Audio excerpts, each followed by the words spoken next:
दोस्तों ये है नेपाल का खूबसूरत और बेहद खास शहर पोखरा।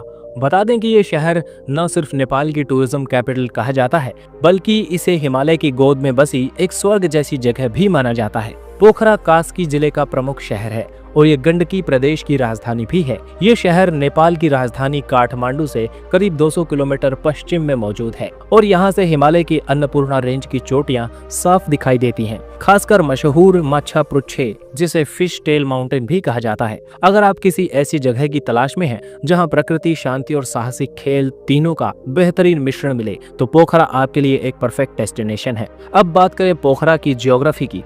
ये शहर समुद्र तल से करीब 827 मीटर की ऊंचाई पर मौजूद है, लेकिन इसके चारों तरफ की पहाड़ियां और हिमालय की ऊंचाई इसे और खास बना देती है। यहाँ का मौसम साल भर सुहावना रहता है। गर्मियों में हल्की ठंडक और सर्दियों में बर्फीली हवा। पोखरा 3 बड़ी झीलों के लिए जाना जाता है: फेवा झील, बेगनास झील और रूपा झील।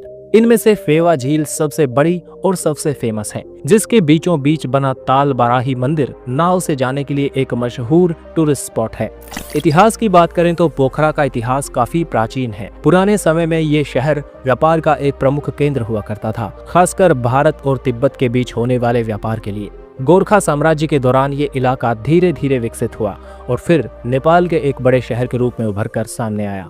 यहाँ पर बसे लोग खास तौर पर पहाड़ी जनजातियों से ताल्लुक रखते हैं, जैसे गुरुंग, मगर और नेवार समुदाय, जिनकी संस्कृति आज भी यहाँ की गलियों, मेलों और त्योहारों में झलकती है।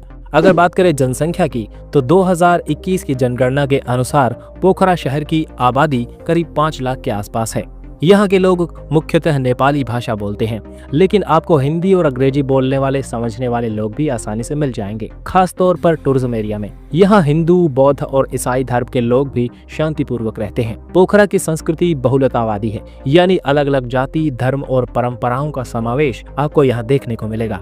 अब बात करें अर्थव्यवस्था की, तो पोखरा की अर्थव्यवस्था सबसे ज्यादा टूरिज्म पर आधारित है। हर साल लाखों की संख्या में देशी और विदेशी टूरिस्ट यहाँ आते हैं। चाहे पैराग्लाइडिंग करनी हो, ट्रैकिंग पर जाना हो या सिर्फ फेवा झील के किनारे बैठकर सुकून लेना हो, यहाँ कई एडवेंचर एक्टिविटीज होती हैं, जिनकी वजह से ये युवाओं और बैकपैकर्स के बीच खासा लोकप्रिय है। साथ ही यहाँ पर होटल, होम स्टे, रेस्टोरेंट और लोकल मार्केट्स की वजह से कई लोगों को रोजगार भी मिलता है। ट्रांसपोर्ट की बात करें तो पोखरा में एक नया इंटरनेशनल एयरपोर्ट 2023 में शुरू हुआ है, जिसे पोखरा इंटरनेशनल एयरपोर्ट कहा जाता है। इसके अलावा पुराना डोमेस्टिक एयरपोर्ट अभी भी चल रहा है, जिसमें आप काठमांडू से सिर्फ 25-30 मिनट की फ्लाइट में पोखरा पहुंच सकते हैं। सड़क मार्ग से भी पोखरा पहुंचना काफी आसान है। काठमांडू से टैक्सी, बस और बाइक से लोग यहां आसानी से पहुंच सकते हैं।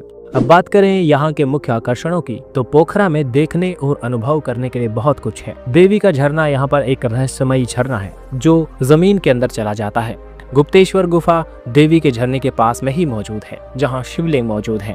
इसके अलावा पुमघड़ी कोट हिल, जहां से आप पूरे पोखरा का शानदार दृश्य देख सकते हैं। इसके अलावा विश्व शांति स्तूप, जिसे पीस पगोड़ा भी कहा जाता है, ये स्तूप फेवा झील के दूसरी तरफ पहाड़ी पर बना है और यहाँ से सूर्यास्त देखने का अनुभव लाजवाब होता है। इसके अलावा यहाँ का लेक साइड एरिया यानी फेवा लेक के किनारे का इलाका टूरिस्ट के लिए मस्ती और आराम दोनों का अड्डा है। यहाँ आपको cafe, live music, handicraft shops और बोटिंग सब कुछ एक साथ मिलेगा। तो कुल मिलाकर पोखरा एक ऐसा स्थान है या ऐसा शहर है जहां आपको नेचर, एडवेंचर, संस्कृति और सुकून सब कुछ एक साथ मिलेगा। कभी यहाँ बादलों से ढकी पहाड़ियां दिखेंगी, तो कभी नीले आसमान में उड़ते पैराग्लाइडर्स, कभी शांत झील के किनारे घंटों बैठने का मन करेगा, तो कभी अन्नपूर्णा रेंज की बर्फ से ढकी चोटियां आपकी आंखों को ठंडक देंगी। उम्मीद है आपको ये वीडियो पसंद आई होगी। अगर आप भी कभी नेपाल जाने का प्लान बना रहे हैं तो पोखरा को अपने लिस्ट में जरूर शामिल करें। वीडियो पसंद आया तो लाइक कीजिए, शेयर करें और चैनल को सब्सक्राइब करना न भूलें। Thanks for watching. जुड़े रहिए एक्सप्लोर YRS के साथ।